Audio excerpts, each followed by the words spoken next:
Parliamentary sovereignty is a concept in the constitutional law of some parliamentary democracies. It holds that the legislative body has absolute sovereignty, and is supreme over all other government institutions, including executive or judicial bodies. It also holds that the legislative body may change or repeal any previous legislation, and so it is not bound by written law or by precedent.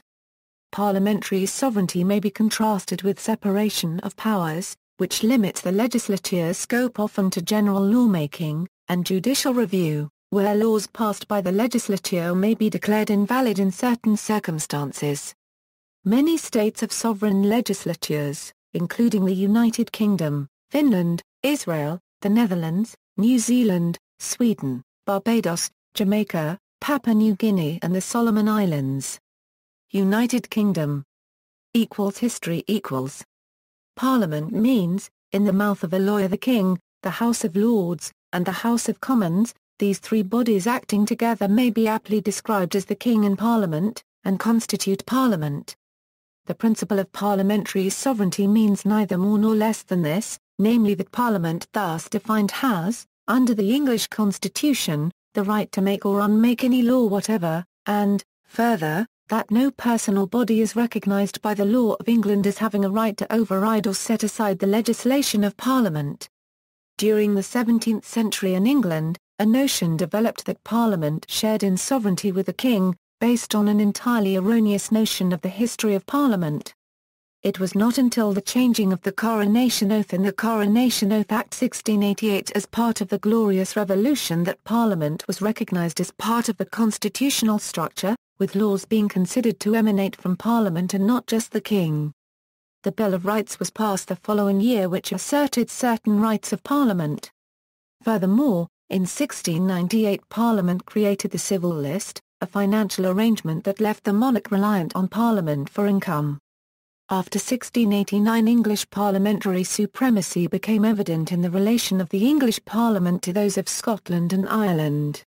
The Act of Settlement 1700 made a presumption upon Scotland. The Scots retaliated with the Act of Security 1704, which was countered by the Alien Act 1705. The issue was settled by the Union of the Parliaments of England and Scotland in 1707, which created a new British Parliament, though in essence it was just an extension of the English Parliament. It is arguable whether the concept of parliamentary supremacy arose from the Acts of Union 1707 or was a doctrine that evolved thereafter. The autonomy of the Parliament of Ireland also came under attack, and the Declaratory Act 1720 made the Irish Parliament a dependency. The so-called Constitution of 1782 removed British parliamentary supremacy over Ireland for a short period, but then the Irish Parliament was merged with Britain's in the Acts of Union 1800. The doctrine of parliamentary supremacy may be summarised in 3 points. Parliament can make laws concerning anything. No Parliament can bind a future Parliament. A valid Act of Parliament cannot be questioned by the court. Parliament is the supreme lawmaker.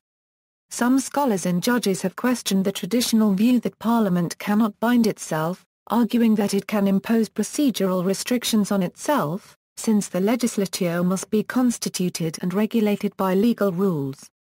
The notion of parliamentary sovereignty began to be challenged with the Parliament Act 1911, which changed the nature of what was meant by Parliament, as Dicey regretfully noted in the introduction to the 8th edition of his Introduction to the Study of the Law of the Constitution, that while the reality was now cabinet and political party was supreme, in law Parliament was still sovereign, albeit that the share of sovereignty of the Commons had increased. European law does not recognise the British concept of parliamentary supremacy. The UK courts currently recognise the supremacy of EU law on those subjects where the EU can legislate. However, this supremacy conceptually derives from the European Communities Act 1972 and its successors, which could in theory be repealed by a future parliament. No sovereign state has ever withdrawn from the European Union, but since the passage of the Treaty of Lisbon in 2009 there is now a defined process for doing so. Scotland equals. Some jurists have suggested that, following the Act of Union 1707, the principle of parliamentary sovereignty may not apply in Scotland. although no Scottish court has yet openly questioned the validity of an Act of Parliament, certain judges have raised the possibility. Thus, in McCormick v. Lord Advocate, the Lord President stated that the principle of the unlimited sovereignty of Parliament is a distinctively English principle which has no counterpart in Scottish constitutional law, and that legislation contrary to the Act of Union would not necessarily be regarded as constitutionally valid. Also, in Gibson v Lord Advocate, Lord Keith was circumspect about how Scottish courts would deal with an act, which would substantially alter or negate the essential provisions of the 1707 Act, such as the abolition of the Court of Session or the Church of Scotland or the substitution of English law for Scots law. The establishment of the Scottish Parliament has meant that the area of parliamentary supremacy is redefined. For example, although nuclear power is not within its competence, the Scottish Government successfully blocked the wishes of the UK Government to establish new nuclear power stations in Scotland using control over planning applications, which is devolved. While it remains theoretically possible to dissolve the Scottish Parliament or legislate without its consent in relation to Scotland, in practice such a move would be politically difficult. England and UK generally equals. Parliamentary supremacy is cited by contemporary legal historians as the reason English law did not develop due process in the American sense. It is also argued to be integral to the way in which England's approach to rights and liberties evolved. The doctrine of parliamentary supremacy, in English law, was upheld in 2005 by Lord Bingham in the case of the Attorney General. The bedrock of the British Constitution is the supremacy of the Crown in Parliament. However, there is a distinction to be made between legal sovereignty and political sovereignty. Parliament is not politically sovereign, which means that if Parliament passes unpopular or oppressive legislation, then it may not be applied in practice. For example, the various civil servants who administer laws within government departments may be relied upon to use any loopholes and vague language which exist in a bill to get around unwanted areas, and the judiciary is likely to purposefully interpret and create precedent for said laws in a similar manner. However, this does not necessarily mean that Parliament is not legally sovereign. It is argued that nonetheless Parliament can legally pass any legislation it wishes. This point is made clearly by Lord Reid in Madzimbamuto v Lardner Burke, 1969, 1 AC 645. It is often said that it would be unconstitutional for the United Kingdom Parliament to do certain things, meaning that the moral, political and other reasons against doing them are so strong that most people would regard it as highly improper if Parliament did these things. But that does not mean that it is beyond the power of Parliament to do such things. If Parliament chose to do any of them, the courts would not hold the Act of Parliament invalid. Recent developments In recent years some judges and scholars in Britain and New Zealand have questioned the traditional view that Parliament is sovereign. Others, however, have rejected these arguments. Various constitutional changes in the United Kingdom have influenced the renewed debate about parliamentary sovereignty. The devolution of power to devolved legislatures in Scotland, Wales and Northern Ireland, all three bodies can pass primary legislation within the areas that have been devolved to them, but their powers nevertheless all stem from the UK Parliament and can be withdrawn unilaterally. The Northern Ireland Assembly, in particular, has been suspended multiple times due to political deadlocks. The UK's membership of the European Economic Community, later the European Union, from 1973, the EU represents, as the European Court of Justice ruled in 1963 in the case Van Genden Loos, a new legal order of international law for the benefit of which the member states have limited their sovereign rights, albeit within limited fields.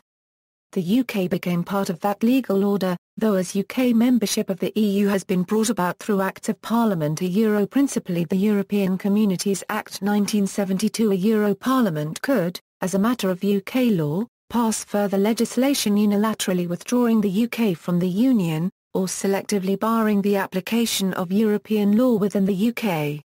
The European Union Act 2011 reaffirmed that sovereignty lay with the British Parliament, with Section 18 stating, "Directly applicable or directly effective EU law of the European Communities Act 1972, falls to be recognised and available in law in the United Kingdom only by virtue of that Act or where it is required to be recognised and available in law by virtue of any other Act.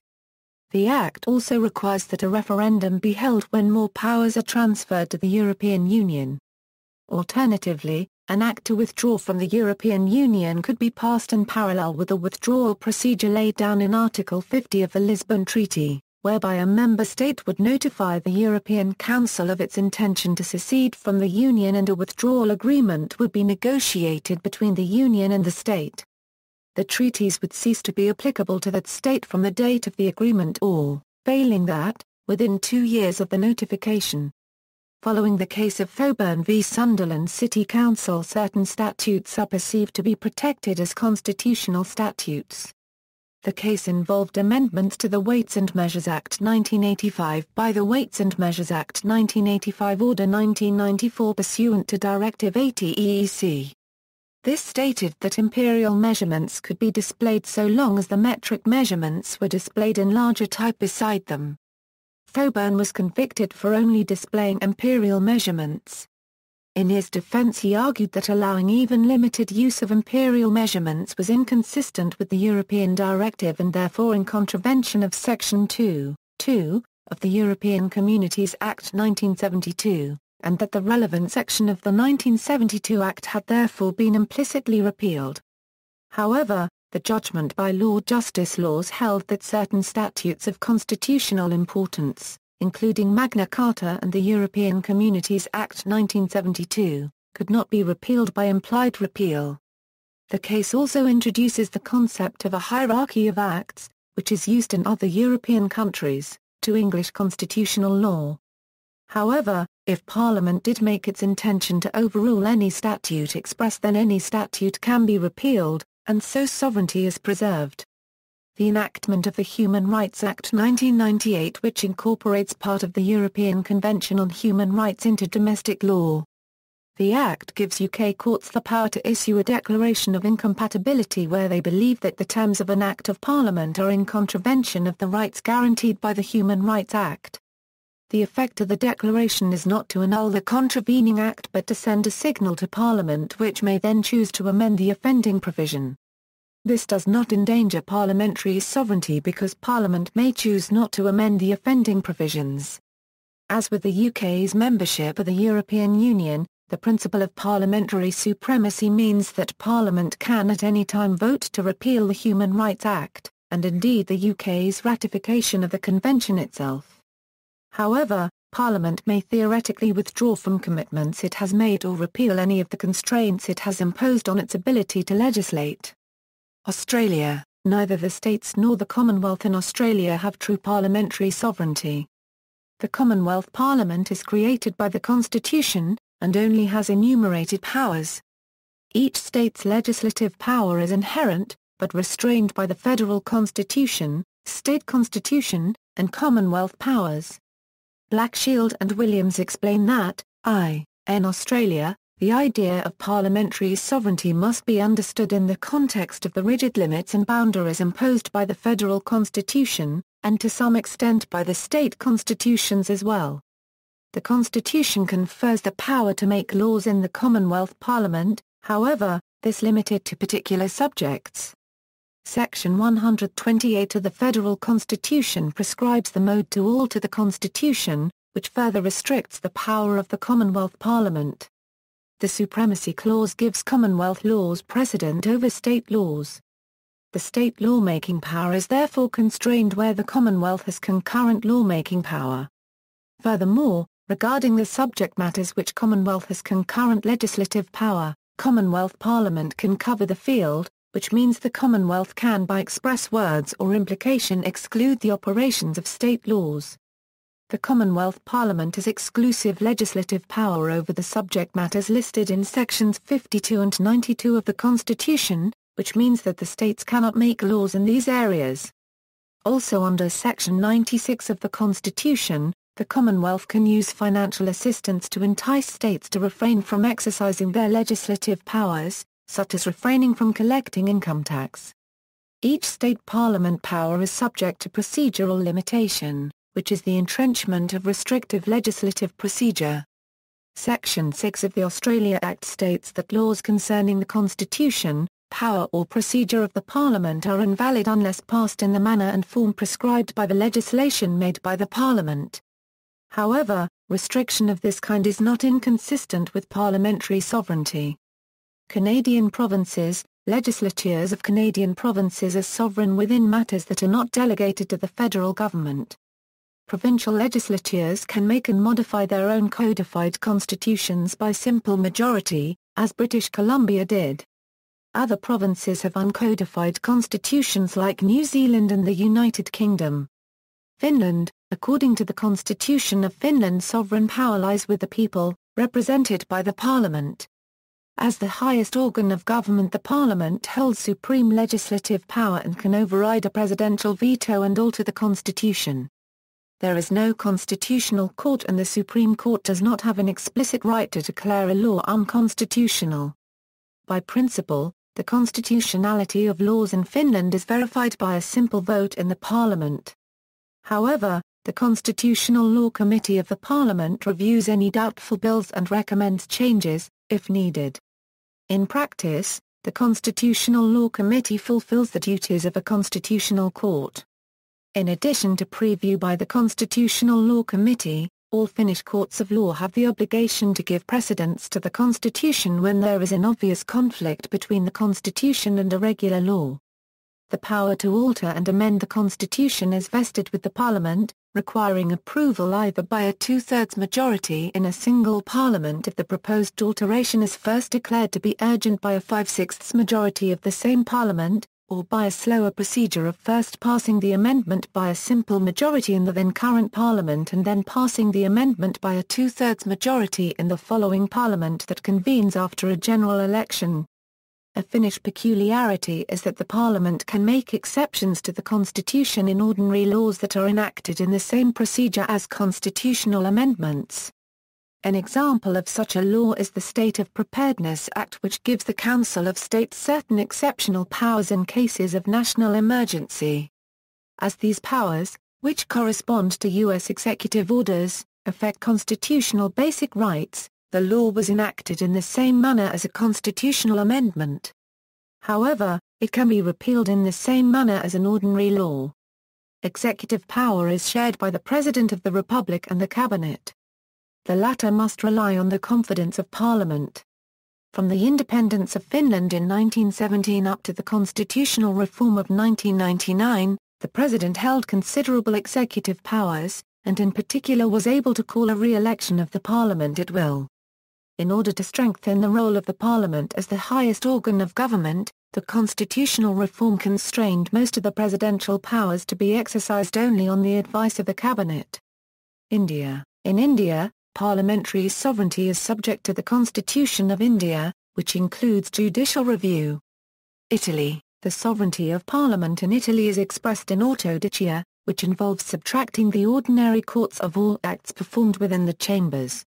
The choice to set off some acts to the presidents of the Parliament has been criticised as an attempt to exclude them from judicial review, even when pertaining to individual rights. This has given rise to some conflicts between the judiciary and Parliament, brought to the Constitutional Court, who gave useful elements to restrict the legal definition.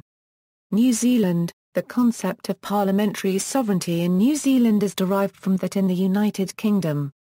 The constitutional position in New Zealand is clear and unambiguous. Parliament is supreme and the function of the courts is to interpret the law as laid down by Parliament. The courts do not have a power to consider the validity of properly enacted laws. In recent years, some legal experts such as Robin Cook in Taylor v. New Zealand Poultry Board, have questioned how far parliamentary sovereignty goes. There are several laws and conventions that limit the exercise of parliamentary sovereignty. For example, the maximum term of Parliament and some other matters relating to the electoral system may only be altered by a parliamentary supermajority or by a majority in a popular referendum. See also, Parliament of the United Kingdom and Constitution of the United Kingdom. Also Parliament in the Making, Factortane Case, Section 33 of the Canadian Charter of Rights and Freedoms, List of democracy and elections-related topics. Congress of People's Deputies of the Soviet Union, Congress of People's Deputies of Russia. References. External links, Parliamentary Sovereignty explained on UK Parliament website.